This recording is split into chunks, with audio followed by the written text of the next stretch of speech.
headlines are everywhere. Tea Party dead on arrival. Tea Parties racked with infighting, confusion, dissent. Tea Partiers eat their own in bitter internal feud. Is it true? Is it true?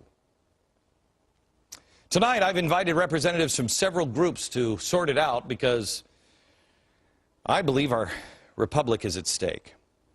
And this isn't, for me at least, this isn't about politics. I could care less about the Republican Party. I could care less about the Democratic Party. I care about the country that is going to either be here or not be here for my children. I think you feel the same way. And if they are arguing with each other, you know what? The republic is lost. Because these are the people that have stood up and said, I'll lead because nobody else will. I'll lead. Well, a leader needs to recognize the time in which we are living and not waste opportunities. In the fight to save the republic, we must come together. I have them here on the set, and we're going to talk to them in a minute. But first, I want to get back to the Movement Action Plan, MAP, that I told you about earlier this week. We've covered some pretty heavy stuff, but this, my gosh, I'm stuck in the 1960s. Heavy stuff, man. This was actually something that came out of the 70s, and it was designed by a guy, he was a progressive, named Bill Moyer. This was actually designed for the people that were standing up and saying, no nukes in America. And he had noticed that when the activists were trying to stop the government from following through on their goal to create 1,000 new nuclear plants by the turn of the century, they had really made some progress, but they all thought they had failed because the government was still going on and nobody was listening to them. Even though public opinion had turned, even though some members of the press were starting to go on their side, most of the press and the administration was against them. And they were discouraged. And so he went back to his hotel and he put this together. He looked at the commonalities of all of the protest movements and he provided a map to follow. Now again, this was created for the left. I'm showing you this because they know this. But you most likely are somebody that's worked your whole life. You haven't been out, you know, like in sandals and a tie-dye shirt and a sign going, down with the man. They've studied this stuff. What can we learn from them?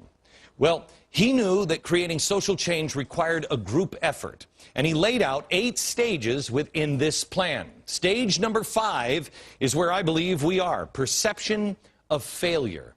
A sense of powerlessness, an identity crisis. You think you've lost. This is also an extraordinarily dangerous period. This is the period, quite honestly, where the Weather Underground went violent. This is the stage where the SDS created the Weather Underground that went violent, and SDS created Radke, the people that gave us Acorn. They took a peaceful route, the others took a violent route. This is the stage. This is the stage when huge success is occurring, but people begin to doubt whether they've had any success at all. They feel, and I know this is happening in the country, I've been to Washington 3 times. I've called everybody I know in Washington. We've had group meetings, everything. And they feel they're making no progress because the administration is ignoring them. This is the stage, I believe, where the Tea Party is at right now. It happens in every political movement, whether it's left or right, a feeling of frustration, and people begin to dismantle it. People begin to fight with each other, and violence can come out from members here. Well, our founders understood this. Back in the 1700s, George Whitefield, who you probably hadn't heard of, we talked about on this program. George Whitefield tried to bring the divided 13 colonies together. This was Benjamin Franklin. Join or die. Well, Whitefield, he preached his father Abraham's sermon. The colonies didn't like each other. They didn't like each other before the Revolution. They were very much independent and separate entities. They did not want to join. They all had different agendas. Well, for 40 years, Whitefield traveled across this country to deliver a sermon to get those colonies to set aside their differences and unite on what they shared in common. It's the beginning of the melting pot, e pluribus unum. A thirst for freedom is what they wanted. Well, the text of that sermon was recorded by John Adams, and in a nutshell, it went something like this. He goes to heaven, Whitefield goes to heaven, and he says, Father Abraham, Are there any Presbyterians in heaven? And the answer comes back, no Presbyterians. Father Abraham, are there any Episcopalians in heaven? No, no Episcopalians. Are there any Quakers? Or are there any Baptists or Methodists in heaven? No, none. Father Abraham, who is in heaven? The answer, he said, Christians. With that sermon, he helped the colonists see themselves as a single people with one divine destiny coming together for the larger cause. We have differences. Historians now tell us that if Whitefield had not done what he did, the colonies would never have been able to be united and been able to fight Great Britain as one. Samuel Adams later put Whitefield's message into practice. It was Congress, September 1774. A motion was offered to open the First Continental Congress with prayer. Well, these people disagreed with each other on theological issues like crazy, and it was important to each of them. That simple request met stiff resistance. Some of the most devout Christians among the delegates said, absolutely not. I can't pray. Who are we going to have to lead us? He's a Quaker. I'm an Episcopalian. Never. Well, here it is. First day of Congress.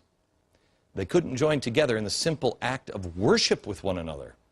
Samuel Adams, a man of profound faith, broke through the objections. He arose, and what he said was, quote, I'm no bigot. I can hear a prayer from a gentleman of piety and virtue who was at the same time a friend to his country. Then Samuel Adams invited Jacob Duché, who was as far away from Sam Adams' religion as possible, an Episcopal clergyman.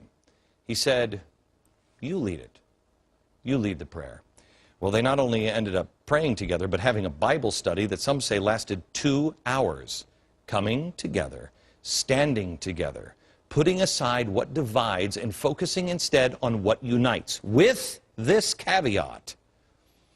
In this box comes violence, comes rebels, comes danger, comes racism, comes whatever, comes Bill Ayers and the Weather Underground. You must stand together, but there are things that you reject, but as a united front. Let me introduce the guests. Mark Skoda, he is a co-founder of the National Tea Party Federation. Jenny Beth Martin is a co-founder of Tea Party Patriots. She's also one of the 100 most influential people in the world, according to Time magazine. And she's a national coordinator. Matt Kibbe is the president of FreedomWorks.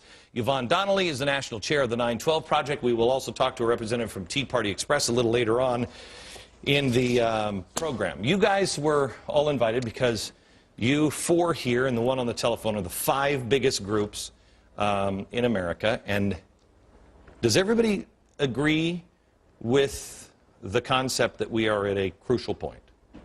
Absolutely. Absolutely. Yep. Okay. Are the headlines true? There's infighting that everybody's coming apart and... No, I think actually just the opposite's happening. I think with this election cycle, Glenn, what we're seeing is extraordinary animation of activism. People are getting out, they're putting flyers out, they're working together. You know, our state of Tennessee has over 60 Tea Party leaders who have endorsed a single gubernatorial candidate through a caucus. And we're now promoting that candidate. We're working together to elect that candidate. I think people are really focused right now about getting the job done. And certainly, even across our region in Mississippi and Arkansas, we've worked with other Tea Party leaders. And with this group, of course, I think provide and lend a sensibility. I want to get into a little later some of the negatives, because there are negatives and there are cries of racism from the other side, and even within the Tea Party saying, wait a minute. Racism is happening here, and you're rejecting it. You, in particular, are on the leading... Tea Party Patriots won't put up with racism anywhere. Okay, so, and that's great, and nor should we. There is a great danger. So I want to first, before we go to the things that you can unite on to stand against, what are the things that you can unite on to stand for? What are the, for instance, is it fair to say education,